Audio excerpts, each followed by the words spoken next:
Thank you, Mr. Chairman, and welcome to all of the nominees this morning. Mr. Marks, the former Pease Air Force Base in New Hampshire was one of the first places where PFAS was discovered after the base had been closed.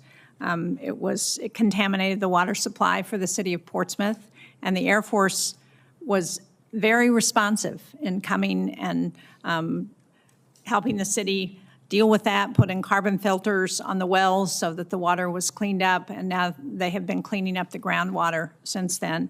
So I was reassured to hear your responses to Senator Peters about your commitment on PFAS.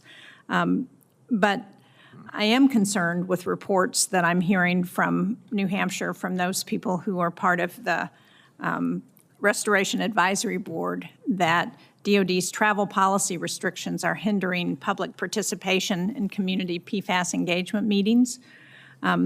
So again, I was reassured when you committed to supporting community engagement on this issue, but do you agree that there is a responsibility to meet regularly with those restoration advisory boards, and if possible to do that in person where possible, so that it increases transparency and engagement with communities? Senator, thank you for that. I'm unfamiliar directly with that part of the issue. However, partnership is exactly what needs to take place in communities to be successful. And so, if confirmed, I would want to work with the services to better understand why they were not allowed to travel. I understand the orders that have come forth on that, but my understanding is also that mission can go forward. So I would like to dig deeper, if confirmed, to understand more. But it would be my encouragement to have those in-person meetings. I think they're the most effective methodology. Well, thank you. I appreciate that, and I agree. And I would just point out that because of the early recognition of PFAS contamination, Pease was the site where the Agency for Toxic Substances and Disease Registry, which is now being cut, did a health study that is still ongoing. It's about to wrap up with, I think, about 9 sites around the country to determine the long-term health effects of PFAS. But for us in New Hampshire, the impact from the former Pease Air Force Base has been significant because there were 2 child care centers that were affected by the contamination, and parents were very concerned about what that impact will be long-term on their children. Mr. Matthews, I understand you were present in meetings at the Department of Defense on January 6th, and that you subsequently wrote a report outlining fallacies in previous testimonies to Congress. I appreciate that, but I'd like to know how you intend to ensure that all DoD attorneys provide legal advice that's free from political influence. Thank you, Senator. Senator, I think that's the standard. That's the expectation, that they will be free from political influence.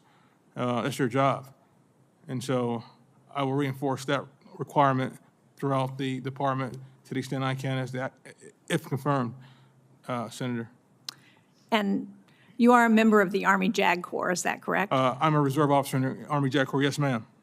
Well, I'm sure you're aware that the Secretary of Defense fired the Army and Air Force JAGs at the beginning of May, starting at the beginning of May. A number of my colleagues on this panel have requested answers for why that happened, but do you have any knowledge of? I wasn't at the department. I have no special insight, ma'am. I do know that my understanding was that Secretary Hegseth announced that the President will be accepting nominations for those positions, Air Force and Army and Navy Judge Advocate General, and that the incumbents for the Army and Air Force did resign after it was announced that nominations were being sought. But I have no insight into why that occurred. But just to be clear, do you consider your job as a JAG officer to be political in any way? No, ma'am. Thank you. People in uniform should stay out of politics, ma'am. That's my view. Well, I appreciate that, and I hope that that's a value that the Department of Defense and Secretary Hegseth will continue to reinforce.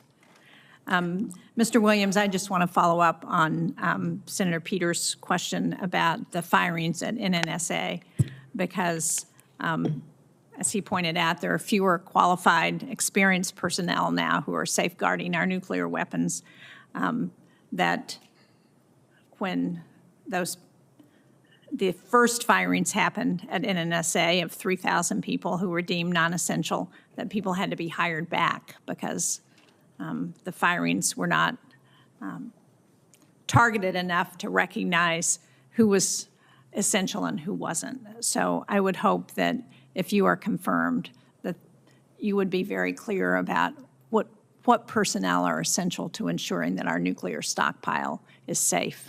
Senator Shaheen, thank you for that question. Thanks also for visiting the Air Force Research Lab in Rome, New York, where you and I were together a little over a year ago. So thanks for showing interest in the former Griffiths Air Base. I just wanted to tell you that. I don't think that was me, Mr. Williams. Was it not? It was not. I wish it had been. To answer to your question, the mission of NNSA is so critical right now in our national history. The workforce is absolutely critical to meeting the needs right now.